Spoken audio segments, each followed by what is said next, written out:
എന്ന് ഞാനും ആത്മാർത്ഥമായി ദൈവത്തോട് പ്രാർത്ഥിക്കുന്നു. കഴിഞ്ഞ ക്ലാസ്സിൽ കാഴ്ചയപ്പത്തിന്റെ മേശയെ സംബന്ധിച്ചുള്ള ചില കാര്യങ്ങളാണ് നമുക്ക് ചിന്തിച്ച് ക്ലാസ് അവസാനിപ്പിക്കുവാനായിട്ടിടയായത്. കഴിഞ്ഞ ക്ലാസ്സിൽ നാം ചിന്തിച്ചതായിരിക്കുന്ന വിഷയം കാഴ്ചയപ്പത്തിന്റെ മേശയും കാഴ്ച അപ്പവും യേശുക്രിസ്തുവിനെ സൂചിപ്പിക്കുന്നു എന്നുള്ളതായിരിക്കുന്ന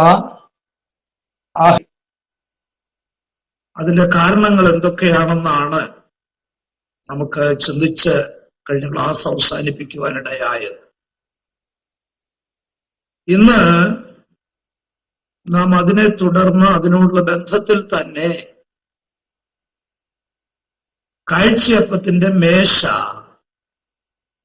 ക്രിസ്തുവിനെയും അപ്പം വിശ്വാസികളെയും കാണിക്കുന്നു എന്നാണ് പഠിക്കാനായിട്ട് പോകുന്നത്. എന്താണ് ഹെഡിങ് പറഞ്ഞേ?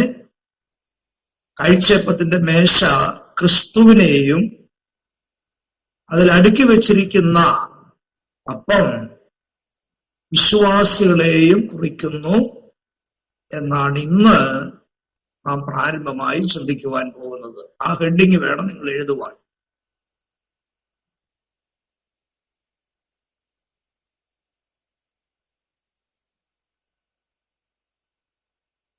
ആരംഭമായിട്ടൊരു കാര്യം മനസ്സിലാക്കണം. അതിന്റെ ഓരോ വിഷയങ്ങളിലേക്ക് പ്രവേശിക്കുന്നതിന് മുൻപ് ആരംഭമായിട്ട് നാം ശ്രദ്ധിക്കേണ്ട കാര്യം, നാം കഴിഞ്ഞ ക്ലാസ്സിൽ ചിന്തിച്ചതാണ് കാഴ്ചയപ്പത്തിന്റെ മേശമേൽ രണ്ട് വശങ്ങളിലായിട്ട് 6 അപ്പങ്ങളാണ് അടുക്കി വെച്ചിരിക്കുന്നതെന്ന് നാം ചിന്തിപ്പാനിടയായി. അപ്പൊ മേശമേൽ മൊത്തം എത്ര അപ്പമാണ്? 12 അപ്പം. അങ്ങനെയാണെങ്കിൽ ഈ 12 അപ്പങ്ങൾ ഇസ്രായേലിലെ 12 ഗോത്രങ്ങളെയും അതുപോലെ പുതിയ നിയമത്തിലെ ഓരോ വിശ്വാസികളെയുമാണ് സൂചിപ്പിക്കുന്നത്. അത് പ്രത്യേകം ഓർത്തിരിക്കേണ്ട ഒരു കാര്യമാണ്. എന്നോട് പറയാം, ഈ 12 അപ്പങ്ങൾ ഇസ്രായേലിലെ 12 ഗോത്രങ്ങളെയും അതോടൊപ്പം തന്നെ പുതിയ നിയമത്തിലെ ഓരോ വിശ്വാസികളെയുമാണ് സൂചിപ്പിക്കുന്നത്. ഇനി അതിനെ സംബന്ധിച്ച് ഓരോ പോയിന്റുകൾ നാം ചിന്തിക്കാനായിട്ട് പോവുകയാണ്. ഒന്നാമത്തെ കാര്യം, 12 അപ്പങ്ങൾ ഉള്ളത് കൊണ്ട് അപ്പങ്ങൾ എന്ന് പറഞ്ഞില്ല. അപ്പങ്ങൾ എന്ന് പറയാതെ അപ്പം എന്ന് മാത്രമാണ് ഉപയോഗിച്ചിരിക്കുന്നത്. അതാണ് ഹെഡിങ് കേട്ടോ. അപ്പങ്ങൾ എന്ന് പറയാതെ അപ്പം എന്ന് മാത്രമാണ് ഉപയോഗിച്ചിരിക്കുന്നത്. അതിനെക്കുറിച്ചുള്ള വിശദീകരണം പറയാം. 1 കൊരിന്ത്യർ ലേഖനം 10-ാം അധ്യായം ആരെങ്കിലും ഒന്ന് എടുത്ത് വായിച്ചാൽ നന്നായിരിക്കും. 1 കൊരിന്ത്യർ ലേഖനം 10-ാം അധ്യായം 17-ാം വാക്യം. ആരാ വായിക്കുന്നേ? 1 കൊരിന്ത്യർ ലേഖനം 10-ാം അധ്യായം 17-ാം വാക്യം ഒന്ന് വായിച്ചേ. ശരീരത്തിന്റെ നാം അനുഗ്രഹിക്കുന്ന അനുഗ്രഹ പാത്രം ക്രിസ്തുവിന്റെ രക്തത്തിന്റെ കൂട്ടായ്മയല്ലയോ? നാം നിറുക്കുന്ന അപ്പം ക്രിസ്തുവിന്റെ ശരീരത്തിന്റെ കൂട്ടായ്മയല്ലയോ? അപ്പം ഒന്നാകൊണ്ട് പലരായി നാം ഒരു ശരീരമാകുന്നു. നാം എല്ലാവരും അവിടെ വായിച്ചു, അപ്പം ഒന്നാകൊണ്ട് പലരായ നാം ഒരു ശരീരമാകുന്നു. നാം എല്ലാവരും ഒരേ അപ്പത്തിന്റെ അംശികളാകുന്നു എന്നാണ് ആ വാക്യത്തിൽ പറഞ്ഞത്. അങ്ങനെയാണെങ്കിൽ ഇവിടെ കർത്തൃമേശയോടുള്ള ബന്ധത്തിൽ പൗലോസ് പറയുന്ന ഭാഗമാണത്. അപ്പം ഒന്നാണെങ്കിലും പലരായ നാം ഒരു ശരീരമാകുന്നു എന്ന് അവിടെ കാണുവാനായിട്ട് കഴിയും. അപ്പോൾ അതിന്റെ അർത്ഥം അവിടെ 12 അപ്പങ്ങളാണ് വെച്ചിരിക്കുന്നതെങ്കിലും ഒന്നിലധികം അപ്പങ്ങൾ ഉള്ളത് കൊണ്ട് അപ്പങ്ങളെന്നാണ് വാസ്തവത്തിൽ പറയേണ്ടത്. പക്ഷെ അങ്ങനെ ഉപയോഗിച്ചിട്ടില്ല, ഏകവചനമാണ് ഉപയോഗിച്ചിരിക്കുന്നത്. കാഴ്ച അപ്പങ്ങളുടെ മേശ എന്നല്ല, കാഴ്ച അപ്പത്തിന്റെ മേശ. അപ്പൊ അതിന്റെ അർത്ഥം നമ്മൾ വായിച്ച പ്രകാരം പലരാണ് വിശ്വാസികളെങ്കിലും അവരെല്ലാം ക്രിസ്തുവിൽ ഒന്നാണ് എന്നാ പറഞ്ഞതിന്റെ അർത്ഥം. വിശ്വാസികൾ പലരാ, പക്ഷെങ്കിൽ അവരെല്ലാം കൂടെ ചേരുന്നതാണ് ക്രിസ്തുവിന്റെ ശരീരമായ സഭ. ആ അർത്ഥത്തിൽ നാം ചിന്തിക്കുമ്പോൾ വിശ്വാസികൾ പലരാണെങ്കിലും നാം ക്രിസ്തുവിൽ ഒന്നാണ് എന്നാണ് അതിൽ നിന്ന് നമുക്ക് മനസ്സിലാക്കാനായിട്ടുള്ളത്. ഇനി രണ്ടാമതായിട്ട് നാം ചിന്തിക്കുന്നത് മേശ വെച്ചിരിക്കുന്നത് വിശുദ്ധ സ്ഥലത്താണ് എന്നുള്ള കാര്യമാണ്. മേശ വെച്ചിരിക്കുന്നത് എവിടെയാണ്? വിശുദ്ധ സ്ഥലത്താണ്.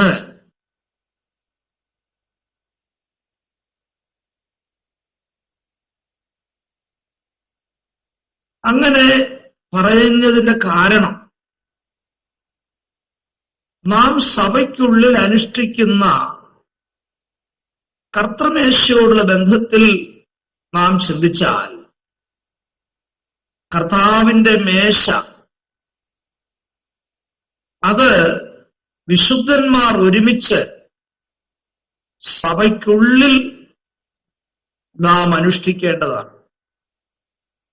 എന്ന് പറഞ്ഞാൽ അത് പുറത്തു കൊണ്ടുപോകുവാൻ പാടില്ല എന്നാണ് അതിന്റെ അർത്ഥം. അപ്പോൾ ഈ മേശ വെച്ചിരിക്കുന്നത് എവിടെയാണ്? വിശുദ്ധ സ്ഥലത്താണ്. അതിന്റെ അർത്ഥമാണ് നമ്മളിപ്പോൾ ചിന്തിച്ചത്. പുതിയ നിയമ വിശ്വാസികൾ പുതിയ നിയമകാലത്ത് അനുഷ്ഠിക്കുന്നതായിരിക്കുന്ന കർത്താവിന്റെ മേശ അത് വിശുദ്ധന്മാർ ഒരുമിച്ച് സഭയ്ക്കുള്ളിൽ വെച്ച് അത് അനുഷ്ഠിക്കുന്നു. അത് സഭയുടെ വെളിയിൽ കൊണ്ടുപോകുവാൻ പാടില്ല എന്നാണ് അതിന്റെ ഒരർത്ഥം.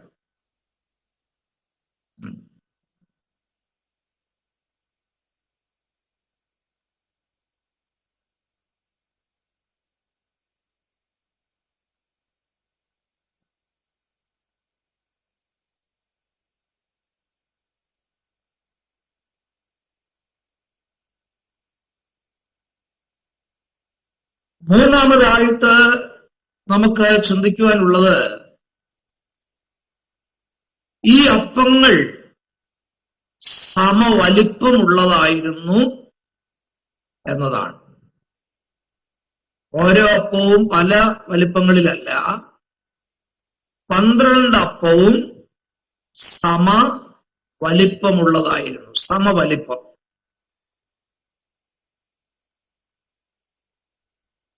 എന്ന് പറഞ്ഞാൽ അതിന്റെ അർത്ഥം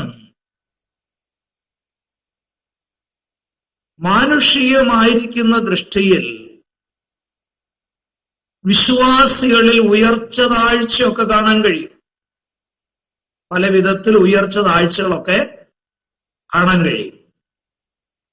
അതേസമയം നമ്മുടെ കർത്താവിന്റെ ദൃഷ്ടിയിൽ അവരെല്ലാവരും തുല്യരാണ് എന്നാണ് ആ ഭാഗം നമ്മെ പഠിപ്പിക്കുന്നത്.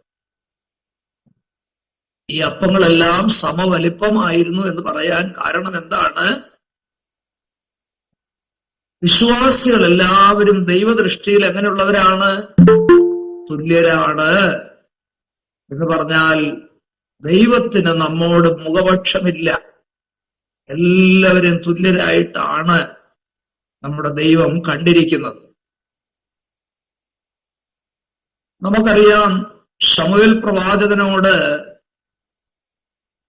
ബേത്ലഹേമിൽ ഇശായിയുടെ ഭവനത്തിൽ നിന്ന് ഇസ്രായേലിന്റെ ഒരു രാജാവിനെ തെരഞ്ഞെടുക്കുവാനായിട്ട് പറഞ്ഞു വിടുമ്പോൾ ദൈവം പറഞ്ഞൊരു കാര്യമുണ്ട്: നീ മുഖമോ പൊക്കമോ നോക്കരുത്. അപ്പോൾ മനുഷ്യൻ തീർച്ചയായിട്ടും മുഖവും പൊക്കവും ഒക്കെ എന്ത് ചെയ്യും?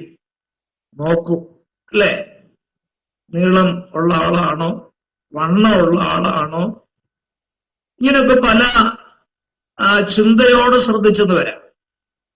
പക്ഷേ ദൈവസന്നിധാനത്തിൽ എല്ലാവരും തുല്യരാണെന്നുള്ള കാര്യം ഇത് നമ്മെ പഠിപ്പിക്കുന്ന വിഷയമാണ്. ദൈവത്തിന്റെ മുൻപിൽ വലിപ്പ വ്യത്യാസമോ അല്ലെങ്കിൽ മറ്റ് കാര്യങ്ങളോ ദൈവം ശ്രദ്ധിക്കുന്നില്ല. ദൈവത്തിന് മുമ്പിൽ വിശ്വാസികൾ എല്ലാവരും എങ്ങനെയുള്ളവരാണ്? തുല്യരാണ് എന്നാണ് ഈ ഭാഗം നമ്മെ പഠിപ്പിക്കുന്നത്. അടുത്ത വിഷയം, അടുത്ത കാര്യം, മേശ അപ്പത്തെ അല്ലെങ്കിൽ അപ്പങ്ങളെ വഹിക്കുകയും സൂക്ഷിക്കുകയും ചെയ്യുന്നു എന്നതാണ്. കാഴ്ചയപ്പത്തിന്റെ മേശ അപ്പത്തെ എന്ത് ചെയ്യുന്നു? വഹിക്കുകയും സൂക്ഷിക്കുകയും ചെയ്യുന്നു എന്നുള്ളതാണ്.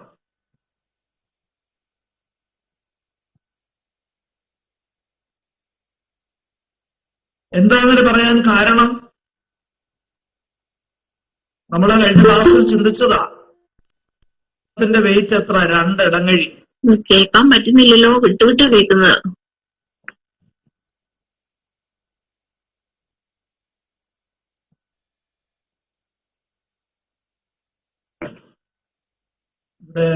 നെറ്റിന്റെ ഒരായ്മയായിരിക്കാം.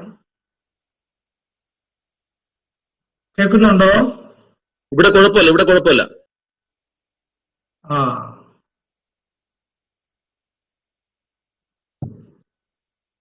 അപ്പൊ മേശ എന്ത് ചെയ്യുന്നു? അപ്പങ്ങളെ വഹിക്കുകയും അതുപോലെ അപ്പങ്ങളെ സൂക്ഷിക്കുകയും ചെയ്യുന്നു എന്നതാണ് നാം ഇപ്പോൾ ചിന്തിക്കുന്നത്. അങ്ങനെയാണെങ്കിൽ കഴിഞ്ഞ ക്ലാസ്സിൽ നമ്മൾ ചിന്തിച്ചു, ഈ മേശ ആരെ കുറിക്കുന്നതാണ്? യേശു ക്രിസ്തുവിനെ കുറിക്കുന്നതാണ്. ആ അർത്ഥത്തിൽ നാം ചിന്തിച്ചാൽ ദൈവമക്കളുടെ സകല ഭാരങ്ങളും നമ്മുടെ കർത്താവ് എന്ത് ചെയ്യുന്നവനാണ്? വഹിക്കുന്നവനായ കർത്താവാണ്. വാസ്തവത്തിൽ നമ്മെ തന്നെ നമ്മുടെ കർത്താവ് എന്ത് ചെയ്യുന്നവനാണ്? വഹിക്കുന്നവനാണ്. യെശയ്യാ പ്രവചനത്തിൽ പറഞ്ഞിട്ടുണ്ട്, നരച്ചാലും ഞാൻ നിങ്ങളെ ചുമക്കും എന്ന് കർത്താവ് പറഞ്ഞിട്ടുണ്ട്. അതുപോലെ അപ്പത്തെ സൂക്ഷിക്കുകയും ചെയ്യുന്നത് മേശയുടെ ദൗത്യമാണ്. കാരണം മേശയുടെ 4 സൈഡിലും അതിന് വക്ക് പിടിപ്പിച്ചിട്ടുണ്ട്. എന്ന് പറഞ്ഞാൽ അപ്പം മേശയിൽ നിന്ന് താഴെ പോകാതെ അതിനെ സൂക്ഷിക്കുന്ന ചുമതലയും ഈ മേശയ്ക്കുള്ളതാണ്. അങ്ങനെയെങ്കിൽ നമ്മുടെ വാഴ്ത്തപ്പെട്ടവനായിരിക്കുന്ന കർത്താവായിരിക്കുന്ന യേശു ക്രിസ്തു നമ്മുടെ ഭാരങ്ങൾ വഹിക്കുക മാത്രമല്ല, അവൻ നമ്മെ ഓരോ നിമിഷങ്ങളിലും സൂക്ഷിക്കുന്നവനായ കർത്താവാണ് എന്നാണ് ആ ഭാഗം നമ്മെ പഠിപ്പിക്കുന്നത്.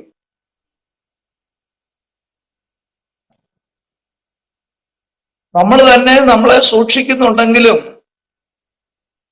അതിനേക്കാൾ ഉപരി ദൈവത്തിന്റെ സൂക്ഷിപ്പ് ഏറ്റവും വലിയതാണ്.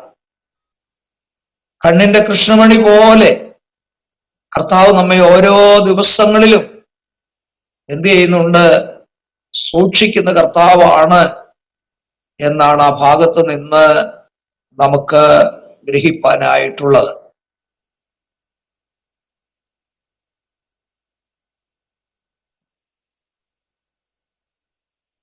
അടുത്തതായിട്ട് നമുക്ക് ചിന്തിക്കുവാനായിട്ടുള്ളത്,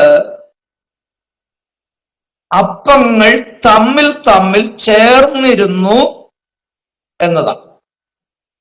അപ്പങ്ങൾ തമ്മിൽ തമ്മിൽ ചേർന്നിരുന്നു എന്നതാണ് അടുത്ത പോയിന്റ്.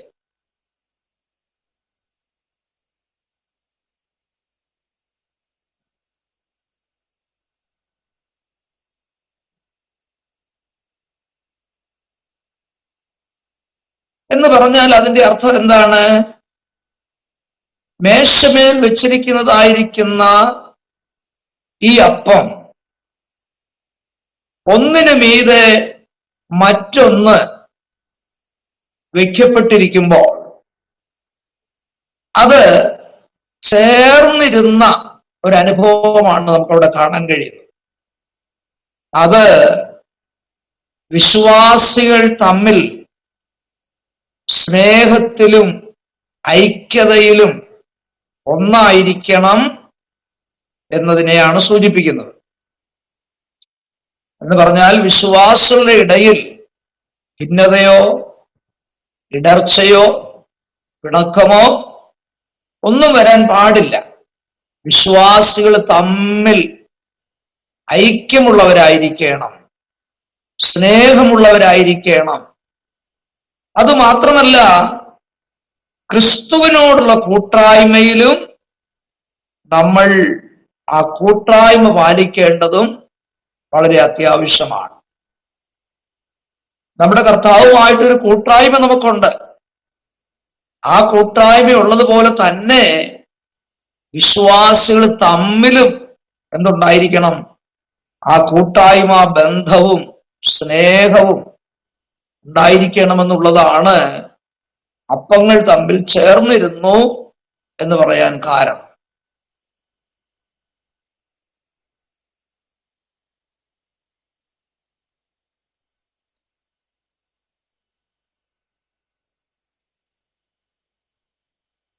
അപ്പോൾ ഇത്രയും കാര്യങ്ങളാണ് ഈ കാഴ്ചയപ്പത്തിന്റെ മേശയെ സംബന്ധിക്കുന്ന കാര്യങ്ങളെന്ന് നാം മറക്കരുത്. ഇപ്പോൾ നാം ചിന്തിക്കുന്നത് സമാഗമന കൂടാരത്തിലെ മൂന്നാമത്തെ ഉപകരണത്തെ കുറിച്ചാണ്.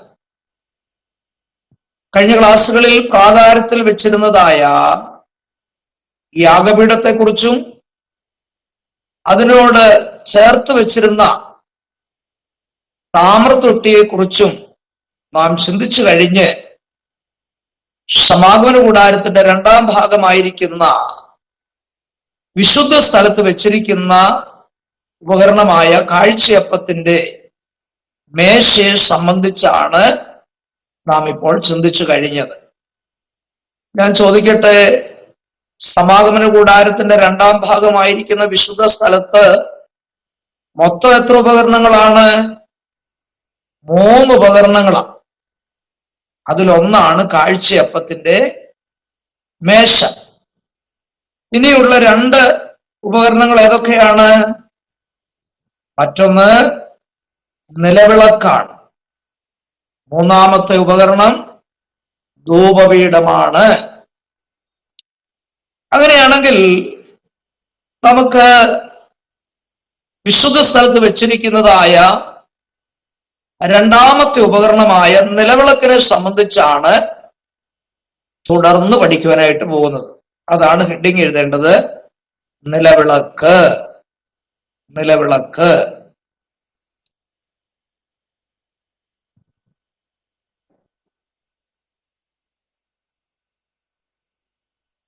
ഇതിന് വേറെ 2 പേരുകൾ കൂടിയുണ്ട് കേട്ടോ.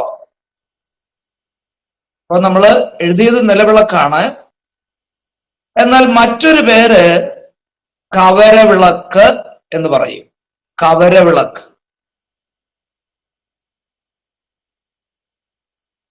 മറ്റൊരു പേരും കൂടെ ഉണ്ട്, തങ്കവിളക്ക്. അതിന് വ്യാഖ്യാനം ഒന്നും വേണ്ട. എന്താ നിലവിളക്ക് എന്ന് പറയാൻ കാരണം? നിലത്ത് വെച്ചിരിക്കുന്നത് കൊണ്ടാ. എന്താ കവരവിളക്ക് എന്ന് പറയാൻ കാരണം? അതിന് ബ്രാഞ്ചുകളുണ്ട്, ബ്രാഞ്ച് ശാഖകളുണ്ട്. അല്ലെങ്കിൽ കവരങ്ങളുണ്ട്. അതുകൊണ്ടാണ് കവരവിളക്ക് എന്ന് പറയാൻ കാരണം. മൂന്നാമത് പറഞ്ഞ പേരേതാ? തങ്കവിളക്ക്. എന്താ തങ്കവിളക്ക് എന്ന് പറയാൻ കാരണം? തങ്കം കൊണ്ട് ഉണ്ടാക്കിയിരിക്കുന്നു. ഞാൻ പറയുന്ന വാക്യങ്ങൾ നിങ്ങൾ നോട്ട് ചെയ്യണം കേട്ടോ. ഈ തങ്കവിളക്കിനെ കുറിച്ച് അല്ലെങ്കിൽ നിലവിളക്കിനെ കുറിച്ച് എഴുതിയിരിക്കുന്ന വേദഭാഗങ്ങൾ ഏതൊക്കെയാണ് എന്ന് പറയാൻ പോവുക. പുറപ്പാട് പുസ്തകം 25 അധ്യായം 31 മുതൽ 40 വരെ. പുറപ്പാട് 25 31 തൊട്ട് 40 വരെ.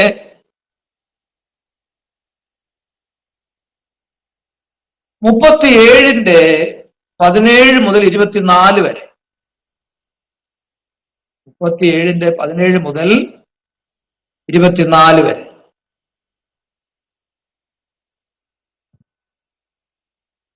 ലേവ്യ 24 1 മുതൽ 4 വരെ. ലേവ്യ 24 1 മുതൽ 4 വരെ. അടുത്തത് സംഖ്യ 4 9 10.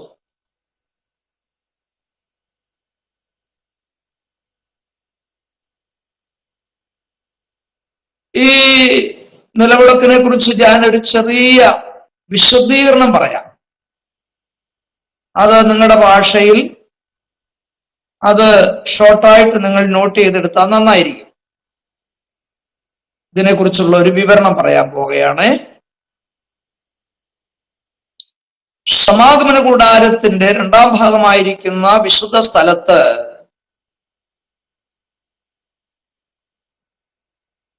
കാഴ്ചയപ്പത്തിന്റെ മേശയുടെ തെക്കുവശത്തായിട്ടാണ് നിലവിളക്കിന്റെ സ്ഥാനം.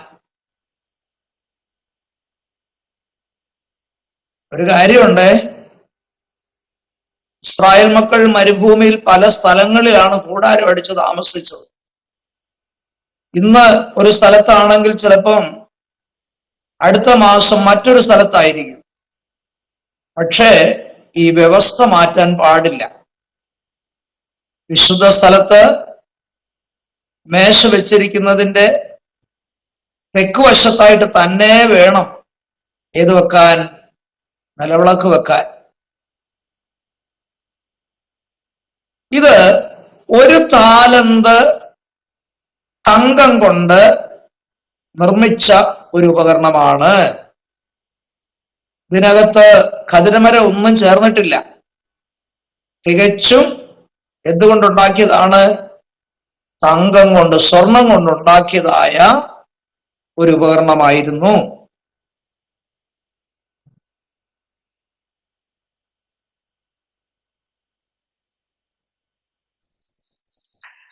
സാറേ, ഈ നിലവിളക്കിന്റെ സ്ഥാനത്തെ കുറിച്ച് ഒന്നുകൂടെ പറയാമോ? എന്തോ? ഈ നിലവിളക്കിന്റെ സ്ഥാനത്തെ കുറിച്ച് ഒന്നുകൂടെ പറയാമോ? കാഴ്ചയപ്പത്തിന്റെ മേശ വെച്ചിരിക്കുന്നതിന്റെ തെക്ക് വശത്തായിട്ടാണ് നിലവിളക്ക് വെച്ചിരുന്നത്.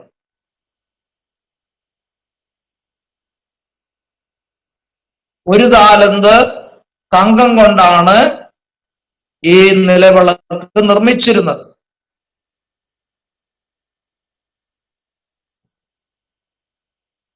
അതിനകത്ത് ഒലിവെണ്ണ ഒഴിക്കുന്നതായ ഭാഗം കഴിഞ്ഞ് മുകളിലേക്ക് നിവരെ നിൽക്കുന്ന ഒരു തണ്ട് കാണാൻ കഴിയും. മുകളിലേക്ക് ഒരു തണ്ട്. 2 വശങ്ങളിലായി 3 ശാഖകൾ.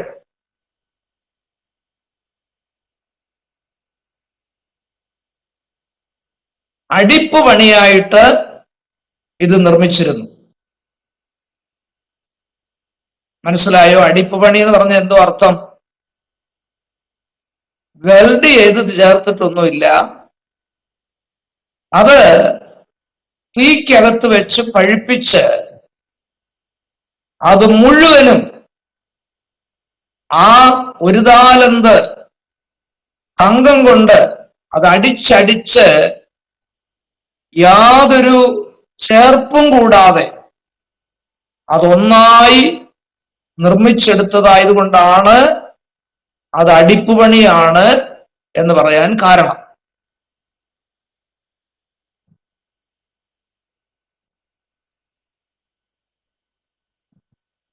എന്നാൽ ഒരു പ്രത്യേകത അതിനുണ്ട്.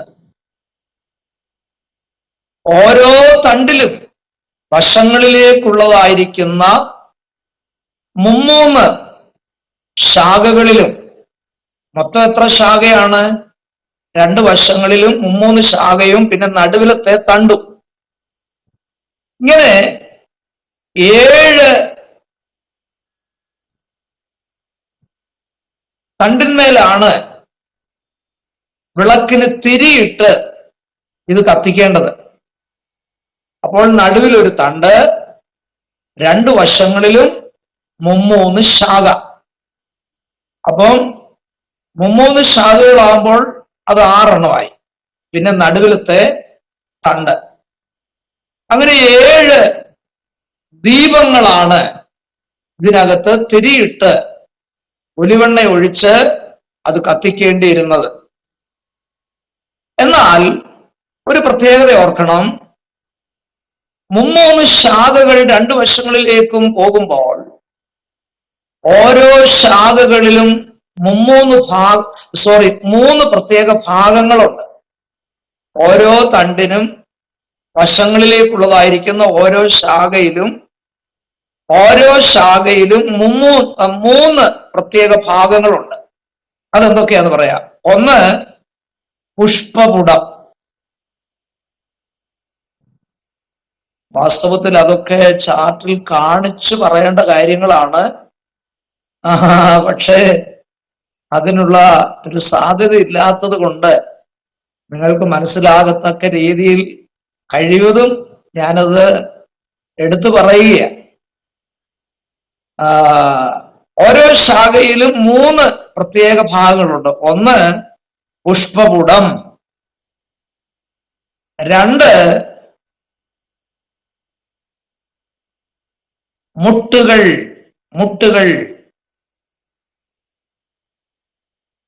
3 പൂക്കൾ,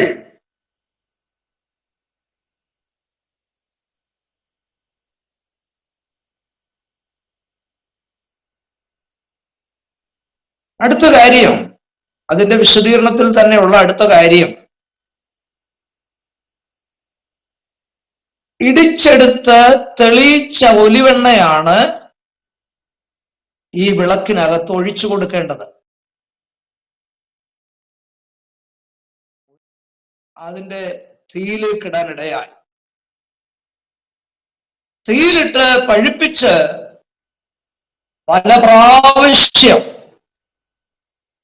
അടിച്ചടിച്ചാണ് ഈ മനോഹരമായ വിളക്ക് പണിതെടുക്കുവാനായിട്ടിടയായത്. അങ്ങനെ പല പ്രാവശ്യം ഈ സ്വർണത്തിന്മേൽ അല്ലെങ്കിൽ ഈ തങ്കത്തിന്റെ മേൽ ചുറ്റിക കൊണ്ട് അടിച്ചടിച്ച് ഉണ്ടാക്കിയെന്ന് പറഞ്ഞാൽ അതിന്റെ അർത്ഥം അത് കർത്താവ് അനുഭവിച്ചതായിരിക്കുന്ന കഷ്ടാനുഭവങ്ങളെയാണ് സൂചിപ്പിക്കുന്നത്. എത്രയോ പ്രാവശ്യം അടിച്ചടിച്ചാണ് ഇങ്ങനെ ഒരു മനോഹരമായ വിളക്ക് തീർക്കാൻ ഇടയായതല്ലേ. അപ്പോൾ തീയിലിട്ടതിനെ പഴുപ്പിച്ചു, അവിടെ നിന്ന് എടുത്ത് അതിനെ അടകല്ലിൽ വെച്ചിട്ട് ചുറ്റിയ കൊണ്ട് എത്രയോ പ്രാവശ്യം അടിച്ചടിച്ചു എന്ന് പറഞ്ഞാൽ നമ്മുടെ കർത്താവ് ഗതസമന മുതൽ ക്രൂശ് വരെ അനുഭവിച്ച ആ കഷ്ടാനുഭവങ്ങളെയാണ് ഇത് സൂചിപ്പിക്കുന്നത്. അങ്ങനെയാണെങ്കിൽ നമ്മുടെ കർത്താവിന്റെ കഷ്ടാനുഭവങ്ങളോട് നമ്മളും ആരായിരിക്കണം? പങ്കാളികളായിരിക്കണം. വിശ്വാസികളും കഷ്ടാനുഭവങ്ങളിൽ തികഞ്ഞവരായിരിക്കണം. എന്നാണ് എബ്രായ ലേഖനത്തിൽ കാണാൻ കഴിയുന്നത്. എബ്രായ ലേഖനം 2-ാം അധ്യായം 10-ാം വാക്യവും 18-ാം വാക്യവും ഒക്കെ നമ്മൾ വായിക്കുമ്പോൾ നമ്മുടെ കർത്താവിന്റെ കഷ്ടാനുഭവങ്ങളോട് നമ്മളും ആരാകണം? പങ്കാളികളാകണം, കൂട്ടാളികളാകണം, നാമും കഷ്ടാനുഭവങ്ങളിൽ തികഞ്ഞവരാകണം എന്ന് അവിടെ പ്രസ്താവിച്ചിട്ടുണ്ട്. നമ്മുടെ കർത്താവ് തന്നെ പറഞ്ഞിരിക്കുന്നത് എന്താണ്? ലോകത്തിൽ നിങ്ങൾക്ക് കഷ്ടം ഉണ്ടെന്നാ പറഞ്ഞിരിക്കുന്നത്.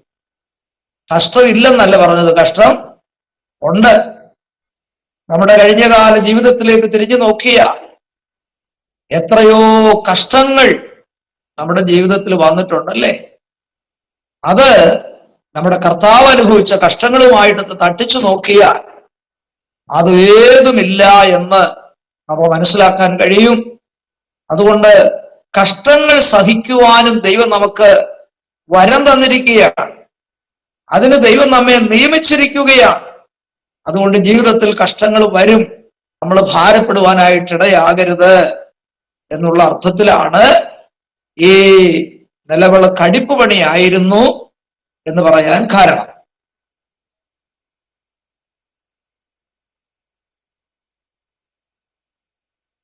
ഇനി അടുത്തതായിട്ട് നമുക്ക് ചിന്തിക്കാനുള്ളത്, ശാഖകൾ തണ്ടിൽ നിൽക്കുകയും ആ തണ്ട് അവയെ ചുമക്കുകയും വഹിക്കുകയും ചെയ്തിരുന്നു.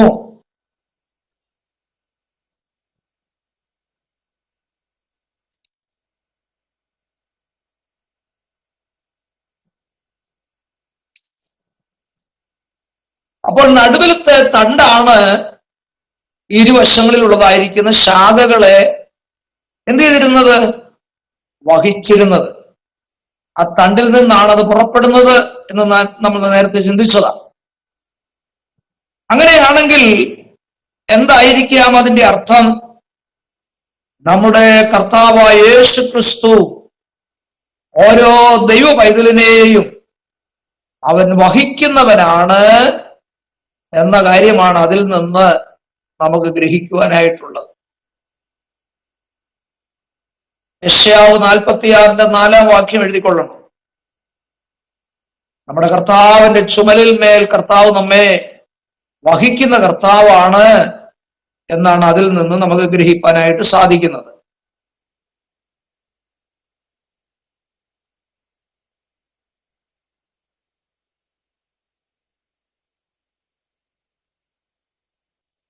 അടുത്തതായിട്ട് ചിന്തിക്കേണ്ട മറ്റൊരു കാര്യം, ഈ വിളക്ക് 1 താലന്ത് തങ്കം കൊണ്ട് നിർമ്മിച്ചതായിരുന്നു എന്ന് പറഞ്ഞാൽ വിലയുള്ളതായിരിക്കുന്ന ഒരു ഉപകരണമായിരുന്നു ഏത്? ഈ വിളക്ക്.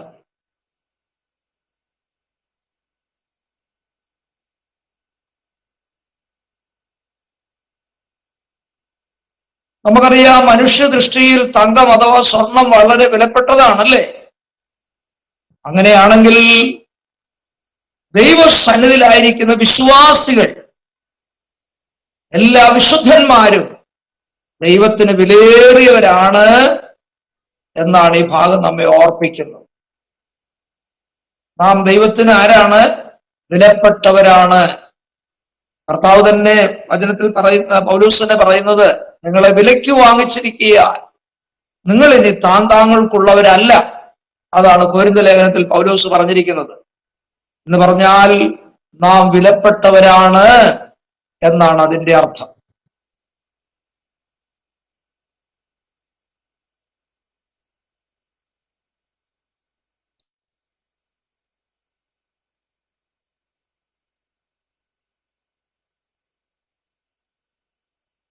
അടുത്തതായിട്ടുള്ള കാര്യം, വൈകുന്നേരം മുതൽ പ്രഭാതം വരെ ഈ വിളക്ക് കത്തിക്കൊണ്ടിരിക്കണം എന്നുള്ളതാണ്.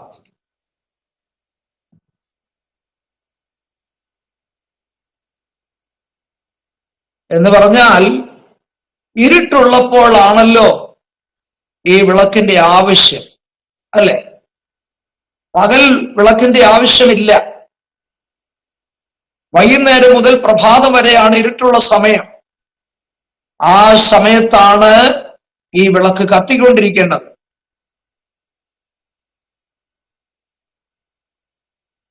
റോമാലേഖനം 13-ാം അധ്യായത്തിന്റെ 12-ാം വാക്യത്തിൽ എന്താ പറയുന്നത്? രാത്രി കഴിവാറായി, പകലേറ്റം അടുത്തിരിക്കുന്നു. നിങ്ങൾ പിന്നീട് വായിച്ചാൽ മതി.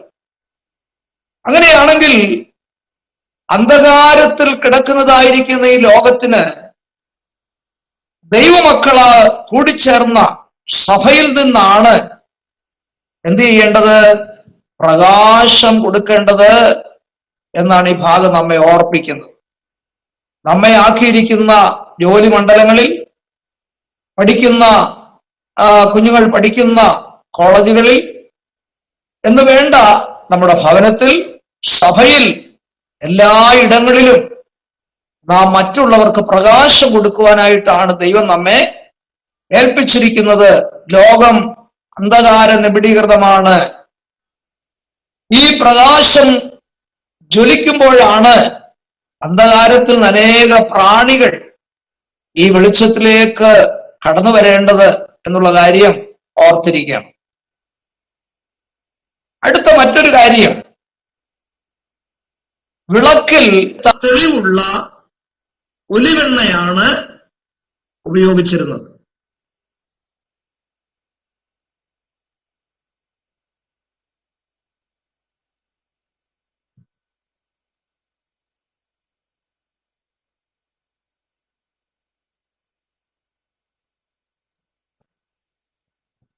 അവിടെ ഞാനൊരു ആത്മീയ അർത്ഥം പറയാം.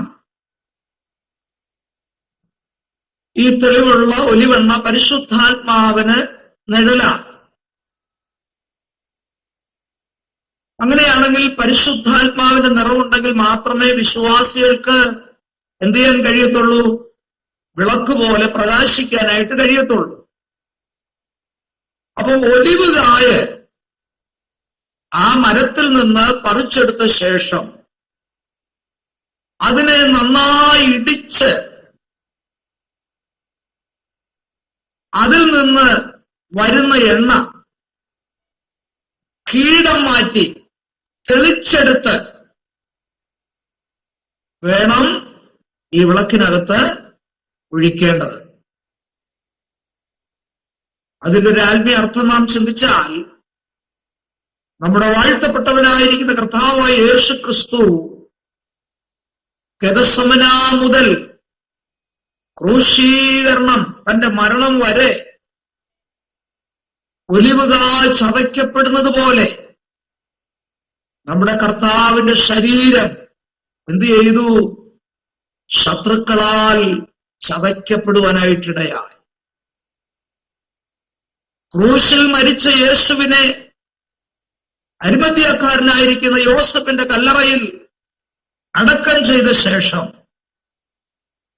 അവൻ ഉയർത്തെഴുന്നേറ്റ് സ്വർഗത്തിൽ ചെന്നിട്ടാണ് പരിശുദ്ധാത്മാവാകുന്ന ആ നിറവിനെ തന്റെ ജനത്തിന്റെ മേൽ എന്ത് ചെയ്തത്? പകർന്നു കൊടുക്കുവാനായിട്ട് ഇടയായത്. മറ്റൊരു കാര്യം കൂടെ ഞാൻ ഓർപ്പിക്കാം. ഇസ്രായേൽ മക്കളാണ് ഈ ഒലിവുക ഇടിച്ചെടുത്ത് തെളിച്ച ഒലിവെണ്ണയുമായിട്ട് കൂടാരത്തിൽ പുരോഹിതന്റെ അടുത്ത് വരേണ്ടത്. പുരോഹിതനാണ് ആ എണ്ണ വാങ്ങിച്ച വിളക്കിൽ ഒഴിച്ച് അത് കത്തിക്കേണ്ടത്. എങ്കിൽ മാത്രമേ വിളക്ക് കത്തുകയുള്ളൂ. നമ്മുടെ കൂട്ടായ്മയ്ക്കും സഭായോഗത്തിനും ഒക്കെ വരുമ്പോൾ ഇടിച്ചെടുത്ത തെളിവുള്ള ഒലിവെണ്ണയുമായിട്ട് വന്നെങ്കിൽ മാത്രമേ അവിടെ ദൈവസഭയിൽ പരിശുദ്ധാത്മാവ് കത്തുകയുള്ളൂ എന്നുള്ള ഒരു ചിന്ത കൂടെ ഞാൻ ഇതിന്റെ കൂടെ ഓർപ്പിക്കുകയാണ്. പലപ്പോഴും ദൈവത്തിന്റെ ആത്മാവിന് പ്രവർത്തിക്കാൻ കഴിയാതിരിക്കുന്നത്, ആത്മനിറവിന്റെ അനുഭവം സഭയിൽ ഉണ്ടാകാതിരിക്കുന്നത് പലരും ഇടിച്ചെടുത്ത തെളിവുള്ള ഒലിവെണ്ണയുമായി വരാത്തത് കൊണ്ടാണ്. അപ്പോൾ ഒരു കൂട്ടായ്മയ്ക്ക് വരുന്നതിന് മുൻപ് സഭായോഗത്തിന് വരുന്നതിന് മുമ്പ്, അതിനു മുമ്പേ തന്നെ ഒരു ഒരുക്കപ്പെട്ട അനുഭവത്തിൽ പരിശുദ്ധാത്മാവിന്റെ നിറവോടെ വേണം നമ്മുടെ കൂട്ടായ്മകളിൽ വന്ന് സംബന്ധിക്കുവാൻ. അവിടെ മാത്രമേ ആത്മാവിന്റെ പ്രകാശനം അത് ഉണ്ടാകുകയുള്ളൂ എന്ന് നാം ഓർത്തിരിക്കണം. ഒരു കാര്യം കൂടെ പറഞ്ഞ് നമുക്ക് ഇന്നത്തെ ക്ലാസ് അവസാനിപ്പിക്കാം. വിളക്കിന് സമീപം പുരോഹിതൻ നിൽക്കുന്നു എന്നുള്ളതാണ് അടുത്ത കാര്യം. വിളക്കിന് സമീപം പുരോഹിതൻ നിൽക്കുന്നു.